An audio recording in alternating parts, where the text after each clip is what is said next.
Story 1. When they wave you to proceed at an intersection where they actually have the right of way, just go. Story 2.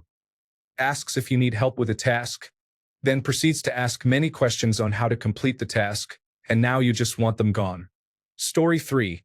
When you have lost your keys or wallet and are trying to silently retrace your steps in your head, someone starts helping by shouting random locations. Did you check the car? What about the bathroom? Is it in your coat pocket? Yes, I have checked the 3 most obvious places. You have now completely derailed my train of thought. Story 4. It is really nice to visit people when they are in the hospital or to call and check in on them or send flowers or whatever. But do not overdo it, especially if you are not close friends or family, unless you have been specifically asked. Speaking from personal experience, I just wanted to rest and have some quiet. It is hard to do that in a hospital because it is noisy and there are constantly medical staff coming into your room for medication, vital signs, lab work, personal care, and so on. Having to be cheerful and hospitable for company can be very draining. I know it is well meant, but if you have someone in the hospital who is not your spouse, child, parent, or similar, then keep your visit short unless they ask you to stay, or send them a text asking if they feel up to company before you go. Story 5. When you are walking and waiting to cross the street, and a driver stops to signal you to cross, but there is other traffic, you have to point and shake your head no or try to run across, risking your safety. Story 6. Tell me things are going to be just fine repeatedly when I try to point out that something might go wrong. It comes across as very dismissive and does not let me prepare for an alternative plan if or when things do go wrong. Story 7. Telling someone who is struggling that things will get better without offering any real solutions or advice. Story 8. Tell people who have just lost a family member that they are in a better place, as if there is a better place than being home safe with your family. Story 9. When I was injured, everyone wanted to help me walk, but no one did it in a way that actually helped me. I would say, "Hey, that hurts. Can you stand on this side and support me this way?" No. So I had to let them make my walk more painful because they wanted to feel good about helping, but not actually help. This also applies to non-physical help. When people tell you what would help, you do not get to decide that your idea is better. Either do what they have asked or leave them alone. Story 10. Discuss topics and then schedule meetings to discuss them further. We need actions, not discussions. Communication without action changes nothing. Story 11. Ask, "Are you okay?" when they can see that you are trying to hold back tears. "Thank you, now I am going to cry." Story 12. When they do not know what they are doing and put themselves into a situation where you have to work around them. Story 13. Wild animals rarely need our help, and you are often doing more harm than good. Just leave them alone and give them the space they need. Story 14. Assuming that whatever helped one person will help another in a superficially similar situation and giving suggestions based on that without considering how the situations differ. Story 15. For me personally, it irritates me when I have told people about my mental health and they reply with, "You have resources available to you." I understand not everyone is a trained professional, but it did bother me when they would ask me about my emotions and then say that. Story 16. When you are looking for something and they ask where the last place you saw or left it was, it just annoys me. Story 17. Trying to fix everything when all I needed was someone to listen. Not everything needs a solution right away. Story 18. People saying it was God's plan or things happen for a reason. To someone who has lost a loved one does nothing to help and may make their grief more difficult. Story 19. This is possibly only for me, but I have lost many family members over the years. When people say, "I'm sorry to hear that," it makes me angry a little bit. I understand that people intend to convey their sadness for me, but it often comes across as, "I wish you didn't tell me that." Story 20. If my mother happens to be around when I am working on a home construction project, she will straighten up and clean constantly. This results in me having to wait for her to move out of my way or requires me to look around for the tool I just set down because she moved it. Typically adds an hour to a project if she helps. Story 21. The ever-inquisitive, "What's wrong?" From people who know exactly what is wrong. I am 54 years old. I have had the same problems for approximately 54 years. Story 22. Tell me I am doing something wrong when I both know better than them and am doing it right, causing me to second guess myself and mess it all up. Story 23. When you are having a hard time and someone tries to comfort you by giving logical advice when you did not ask, sometimes it is welcomed. However, in some circumstances, it just makes the situation feel more miserable and your emotions feel unheard. Story 24. Telling you to settle down or calm down may mean well, but it could also feel like a punch in the mouth. Story 25. Telling someone with depression to just go outside for a nice walk will make them feel much better. Please do not underestimate the difficulty of this. If they had the energy to do that, they would already be doing it. Now the person feels even more depressed because the simple fact is that they cannot work up the energy. Story 26. This is not something I ever knew to be obvious, but I really hated it when I was being diagnosed with a lifelong incurable disease. When I would tell someone, they would say, "Oh no, let's hope they are wrong," or something to that effect. It made everything feel much more bleak, and it also felt dismissive of all the testing, diagnostics, and symptoms I had been through. The doctors were 95% sure but needed to confirm. Let us not pretend that it is probably something else. Story 27. For me personally, when I am anxious or overstimulated, people try to hold my hand, hug me, or do similar things. The added stimulation makes it much harder to regulate my emotions. Story 28.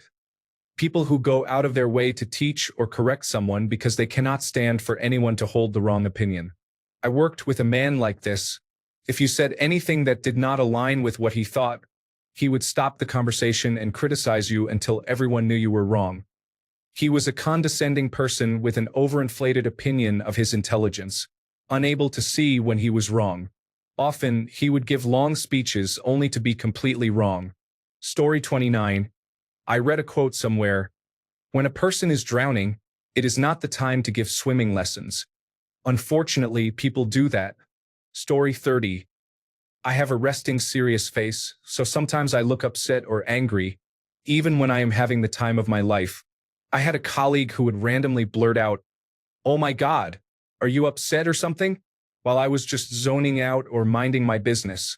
She would say it in front of a room full of people, and of course, everyone would turn to look at me, concerned or curious. That always upset me. Even if she meant well, I could not help but think, if I really were upset, the last thing I would want is to be put on the spot and have everyone stare at me. Humiliating. Story 31. While I am walking my dog, drivers try to wave me past them at corners. We do not look like it, but I have gout flare-ups and other chronic pain, and my dog is elderly. I still feel compelled to move as quickly as possible because there is no visible reason for us to be so slow. I understand that it is nice to let pedestrians go first, but I hate it. Story 32. Some oddly specific ones. 1. Being a second pair of hands helping me with a task in an area where I have limited space. I am large and unwieldy and may trip over you. I'd rather just have the space and have the task take a little longer. Suggesting alternative routes to get places when I have already decided on a route and mentally prepared for it. It makes me forget the entire plan and become disoriented. Anything to do with umbrellas. It is difficult for me to walk while holding something over my head due to cerebral palsy. It is also difficult for me to match someone else's pace while they are holding something over my head. I would rather get wet. Handing me a hot drink. There is a 50% chance I will spill it on myself. Please put it on a table near me instead. Story 33. When you are telling them about your stresses and struggles and they say, "God has a plan," or "just have faith," or "God is good even in troubles," or some religious statements like that, I know they are trying to help and most have good intentions. However, I will never be honest with you again if you respond like that when I am talking about my stresses or struggles. Story 34. Pat you on your back when you start choking. I need to concentrate and cough this up from my throat. Please don't hit me until I am unable to cough it up and then indicate I need the Heimlich maneuver or a back blow. Story 35. When you say you are having trouble getting your baby to do something, such as not eating yet, slow to speak, or not walking, and they start making obvious suggestions on what to do. It is like, yes, Sandra, I have tried hiding vegetables in the bolognese. Story 36. Someone tried to take my service dog away while I was having a panic attack. He is there to help me. He is not in danger. Story 37. Someone saying, stop being bipolar. Thanks, but I am still bipolar and now I also want to punch someone. Story 38. Someone once told me that God never gives you more than you can bear. As an atheist, I found that unhelpful and clearly untrue. Story 39. When you are venting about a chronic physical health condition that you have been dealing with for years, will have for the rest of your life, and have already tried every conventional and unconventional treatment for it, and they respond with, but have you tried? Yes, I have tried everything, and if it worked, I would not be venting about it. Story 40. When someone else cleans my space, whether it is my room or my workspace, please do not. I know where everything is, and I have a specific way of organizing items so that they are easy to access when I need them. Moving items into a space I have organized bothers me because I already cleared the space, and now I have to move things around again. Story 41. When you are going through a heartbreak and your friends or family say things like, there are plenty of other fish in the sea. Let's go out and party and get you laid. I never really liked them anyway. Being sad after a heartbreak is a completely valid feeling. Let the person be sad. Just be there for them. There is no need to try to talk them out of their sadness. Let them process it without feeling guilty or hearing those trite comments. Story 42. When parallel parking in tight spaces, they randomly start trying to help by waving back and forth to indicate you have room. I am focusing on the task, not you. This happened yesterday, and it was mildly infuriating. Story 43. Not sure if this counts. For me, it's being afraid to run a red light in the winter. Coming from North Dakota and Minnesota experience, I'd rather you and the police see you run the red light if you are sliding through the intersection. Just go and get out of the way. You won't get pulled over. Don't try to back up to your spot. Just go through. Story 44. When you are looking for street parking and passengers keep calling out potential spots ahead without knowing if there is actually a no parking sign or a fire hydrant there, which there almost always is once you drive a little further. Story 45. Saying that everything happens for a reason during genuinely awful situations is inappropriate. Please do not say this to someone who is grieving or has recently become disabled. That is not the right time. Story 46. Keep the door open even if you are on the opposite side of the opening. It does not matter if I am a woman and you want to be gallant. If I am on the side of the door, it is more practical and functional if I hold it open. Story 47. When the other person starts to panic because they do not know what to do, we all begin to panic.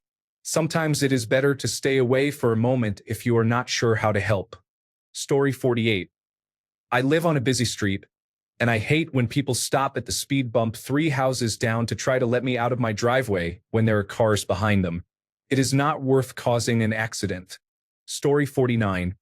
When I tell them I am not ready to talk about it, and they still try to pry, saying, I am here if you need me every hour. Similarly, when I say I am not interested in hearing gossip or secrets and they cannot contain themselves.